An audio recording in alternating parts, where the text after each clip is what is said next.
a lot of the clients that I have, they'll train at 5 or 6 o'clock in the morning. Yep. And at the start, they just talk about, I just can't eat in the morning. I just can't do it.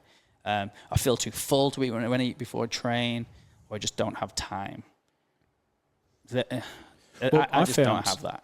Yeah, well, I found with a lot of those people, they would try and eat their normal breakfast first, and then be like, "Oh yeah, I feel so full, it made me feel terrible." I was like, "Well, just dial it right back, like half a banana, teaspoon of honey, just something just little, and see how you go and build up to it." Because once you notice the effects, especially on say like a longer conditioning style day or something that requires that little bit more high tempo output, and you do have that little bit of fuel in your system before you get going, like you notice it, especially if you've done it previously without, like you feel the difference. And once they get that buy-in, they're like, oh, we're onto something here.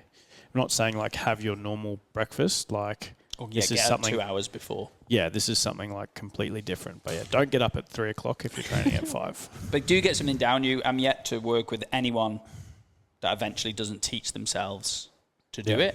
And that's what you have to do. You have to teach yourself to eat at that time in the morning if you want to get the most out of your training.